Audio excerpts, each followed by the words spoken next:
الرحمن الرحیم السلام علیکم دوستو، جس کسی کو بھی ہندوستان کے راجا حضرت خواجہ غریب نواز کے بارے میں جاننا ہے کہ وہ کتنی بڑی شخصیت ہے تو اس ویڈیو کو ضرور شروع سے آخر تک دیکھیں۔ تھوڑا بڑا ضرور ہے پر اس کو سن کر ایمان تازہ ہو جائے گا۔ حضرت خواجہ معین الدین چشتی رحمۃ اللہ تعالی علیہ القاب خواجہ غریب نواز عطائے رسول صلی اللہ علیہ وسلم۔ کہا جاتا ہے کہ آپ کی ولادت سنجر، جو ملک ایران کے اصفہان شہر میں ہے، جو خراسان کے قریب میں ہے، وہاں 530 ہجری میں آپ کی ولادت ہوئی۔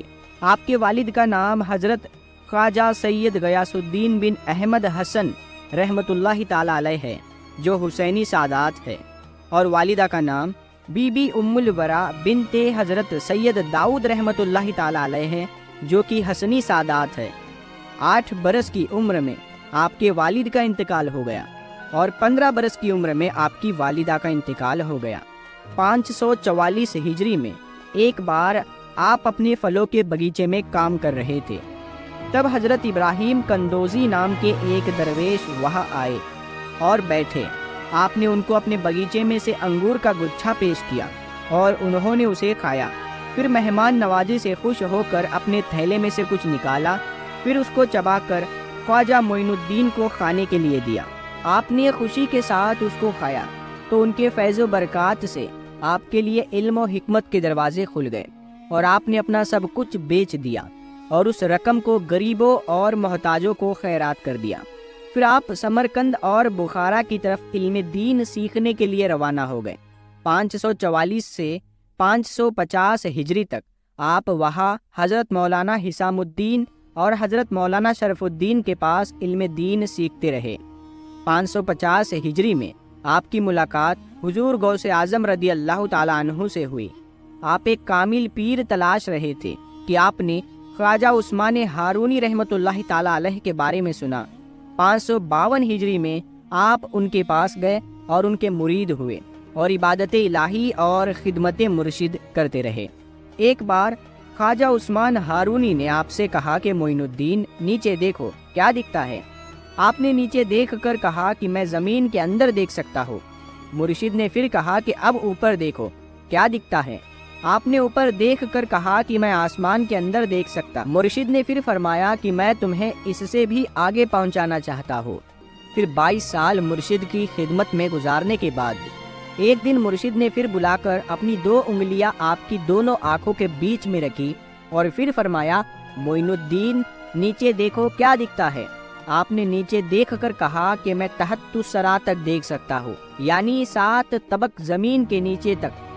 پھر مرشد نے کہا، اوپر دیکھو کیا دکھائی دیتا ہے؟ آپ نے اوپر دیکھ کر کہا کہ میں عرش اعظم تک دیکھ سکتا ہوں۔ خواجہ عثمان ہارونی نے خوش ہو کر آپ کو خلافت عطا فرمائی۔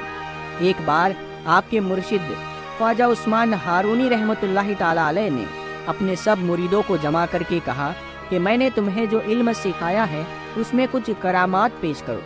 سب مریدوں نے باری باری کرامات سے کوئی چیز پیش کی۔ کسی نے سونا، کسی نے چاندی، کسی نے ہیرے جواہرات تو کسی نے دینار و درہم پیش کیے۔ خواجہ معین الدین نے روٹی کے ٹکڑے پیش کیے۔ سب مرید آپ پر ہنسنے لگے۔ اتنے میں دروازے پر ایک سائل نے آواز دی کہ میں کئی دنوں سے بھوکا ہوں، مجھے کھانے کے لیے کچھ دے دو۔ سب نے اپنی اپنی چیزیں اس کو دینی چاہیے، مگر اس سائل نے کہا کہ میں اس سونے چاندی ہیرے جواہرات دینار و درہم کا کیا کروں، مجھے تو کھانے کے لیے کچھ دے دو۔ پھر خواجہ معین الدین نے روٹی کے ٹکڑے اس سائل کو دے دیے۔ اس نے اسے لے کر آپ کو بہت ساری دعائیں دی۔ اس کے بعد خواجہ عثمان ہارونی نے فرمایا کہ اے معین الدین، تم غریب نواز ہو۔ 555 ہجری میں شیخ ضیاء الدین ابو نجیب عبد القادر سہروردی رحمۃ اللہ تعالی علیہ سے ملاقات ہوئی۔ 563 ہجری میں خواجہ عثمان ہارونی نے آپ کو جبہ مبارک عطا کیا اور اپنے ساتھ حج کو لے کر گئے۔ جب بیت اللہ شریف میں حاضر ہوئے تو آپ کے پیر و مرشد نے آپ کا ہاتھ پکڑ کر دعا کی، اے خداوند، میں اپنے معین الدین کے لیے تجھ سے 3 چیزوں کا طلبگار ہوں۔ غیب سے آواز آئی، اے عثمان، معین الدین کے لیے جو کچھ طلب کرو گے دیا جائے گا۔ یہ حکم پا کر آپ نے عرض کیا، اے خداوند، تو میرے معین الدین کو قبول فرما۔ ارشاد باری ہوا، ہم نے قبول کیا۔ پھر عرض کیا میرے معین الدین کو مجھ سے زیادہ شہرت عطا فرما۔ ارشاد باری تعالی ہوا ہم نے قبول کیا۔ پھر عرض کیا میرے معین الدین میں اپنے جلوے اور اپنے حبیب صلی اللہ تعالی علیہ وسلم کی شان پیدا فرما۔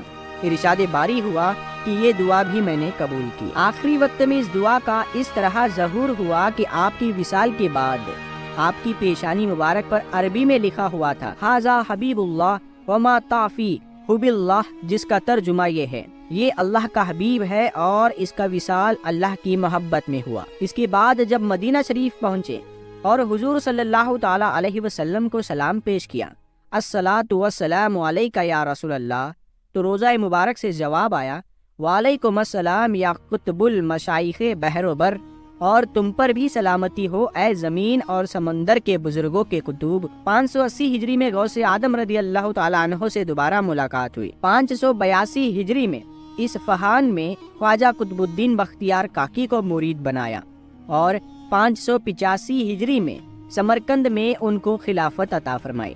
585 ہجری میں آپ خواجہ قطب الدین بختیار کاکی کے ساتھ حرمین شریفین گئے تو سرکار مدینہ حضور صلی اللہ تعالی علیہ وسلم نے خواب میں تشریف لا کر فرمایا اے معین الدین، تم دین کے مددگار ہو، اب ہندوستان جاؤ اور وہاں جاہلیت کو دور کر کے لوگوں کو دین اسلام کا صحیح راستہ دکھاؤ۔ راستے میں بہت سارے صوفی اولیاء سے فیض و برکات حاصل کرتے ہوئے اور ہزاروں لوگوں کو اپنا فیض عطا کرتے اور دین کی صحیح راہ دکھاتے ہوئے آپ ہندوستان میں لاہور میں کچھ عرصے کے لیے رکے اور پھر وہاں سے 587 ہجری میں 52 برس کی عمر میں راجپوتانہ راجستھان کے علاقے اجمیر میں پہنچے، جہاں پتھوی راج چوہان کی حکومت تھی۔ اجمیر میں اس وقت ایک مندر ہوا کرتا تھا جو اجمیر کا سب سے بڑا مندر تھا۔